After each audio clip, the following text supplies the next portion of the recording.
शिक्षक जो लोग हैं दिल्ली यूनिवर्सिटी में जो टीचर हैं वो इस तरह से अपमानित होकर के निकाले जा रहे हैं।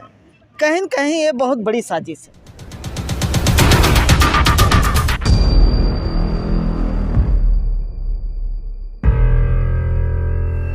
कुमार, मैं आजमगढ़ से चल कर के इस धरने में आया हूँ। आप भी बेटी के समर्थन में हो? जी। मैं डॉक्टर रितु जी के सम्मान में इस धरने में, इसके पहले भी मैं आया हुआ था। अभी प्रेस कॉन्फ्रेंस हुआ था डॉक्टर लक्ष्मण जी का, उसमें भी मैं सम्मिलित था और आके डॉक्टर साहब से मैं मिला भी था।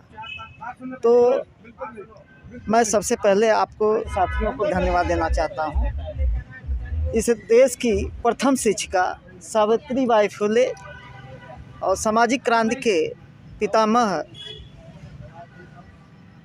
महात्मा ज्योतिबा फुले का नमन करता हूं और बाबा साहब डॉक्टर अंबेडकर को भी नमन करते हुए आपको इस चैनल के माध्यम से संदेश देना चाहता हूं कि जिला गाज़ीपुर, जिला आजमगढ़ में जो चिंगारी यहां से पहुंची है, हमारे लोग हर ज़िले में जाकर के आंदोलन करने का कार्य कर रहे हैं। ये संदेश देने का काम कर रहे हैं कि जो सदियों से, हज़ारों सदियों से हमारा उत्पीड़न हुआ है।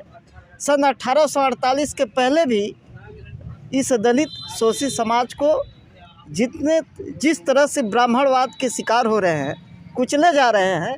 हमें ब्राह्मण से वैर नहीं है, ब्राह्मण भी हमारा भाई है। हमें ब्राह्मणवाद के सख्त खिलाफ आज जो ये उभर करके आ रही है तथ्य, आज तो शिक्षक जो लोग हैं दिल्ली यूनिवर्सिटी में जो टीचर हैं वो इस तरह से अपमानित होकर के निकाले जा रहे हैं।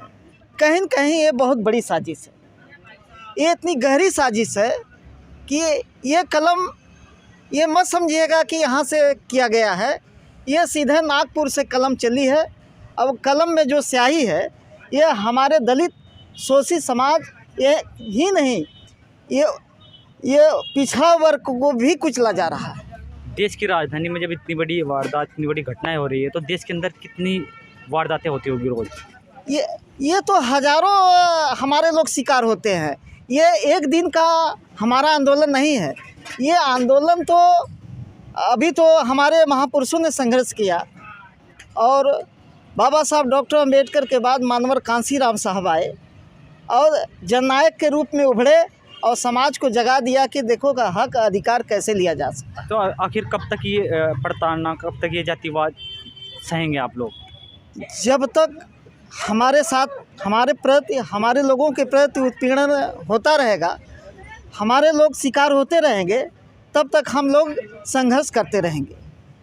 यही नहीं, अभी कल मनोज झा साहब आए हुए थे, राज्यसभा के मेंबर आए थे। उन्होंने आश्वासन दिया है कि अभी ये आंदोलन बहुत बड़े पैमाने पे होगा। यही नहीं, अभी जिग्नेश मेवाड़ी साहब भी आए थे गुजरात से चल कर के। ये पीड़ा, ये दुख की घड़ी में हम लोग बैठे हुए हैं। अब मुझे भी बहुत दुख हुआ, हम भी चल कर के आए कि कम से कम इस आंदोलन में चल कर के संदेश देने का काम करें। अभी तो मुझे बड़ा ये दुख होता है कि दिल्ली शहर में या दिल्ली के रहने वाले लोग, जो पढ़े लिखे लोग हैं, जो पाखंड से जुड़े हुए हैं, उनको सामने आना चाहिए, लेकिन ये देखने को मिल नहीं रहा है। देश की शासन व्यवस्था पर क्या कहना चाहेंगे? देश की शासन व्यवस्था को देश की जो शासन व्यवस्था है, मोदी जी तो कहते हैं कि अगर ये संविधान नहीं होता, अगर ये बाबा साहब डॉक्टर अंबेडकर नहीं होते तो शायद हमें भी प्रधानमंत्री बनने का मौका नहीं मिलता। आज जय भीम क्यों कहते हैं 14 अप्रैल के दिन, उसका भी अगर 10% भी अमल करते तो शायद ये हमारे लोग शिकार नहीं होते।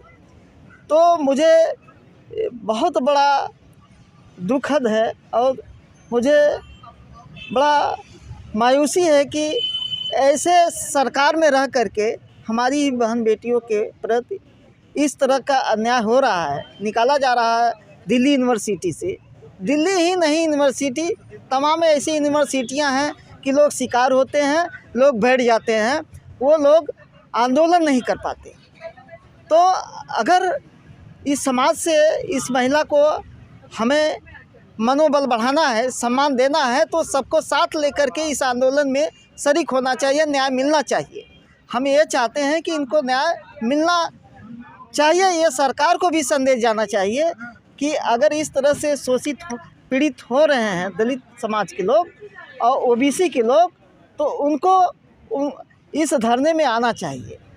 उनके कोई न कोई मंत्री को आना चाहिए, तभी इस देश का में एक बढ़िया संदेश जाएगा कि हाँ, उस मिनिस्ट्री से लोग आ रहे हैं कि आखिर ऐसा क्यों किया गया है।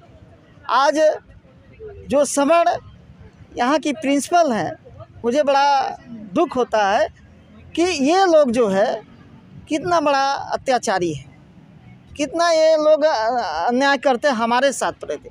भाई देखिए, हमें हिंसा तो अपनाना नहीं है, हमें तो स्वाभिमान से और इस तरह से हमको संदेश देना है ताकि ये इस तरह से हम लोगों के प्रति जो संवेदनशील है उसको आगे बढ़ाने का काम करें।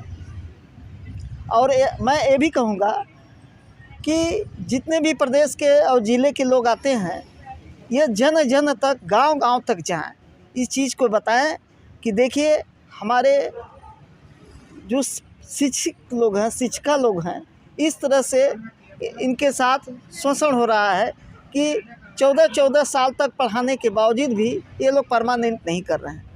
आज वो लोग कौन आ रहे हैं, कौन से शातिर के दिमाग के लोग आ रहे हैं कि इनको सेलेक्ट किया जा रहा है?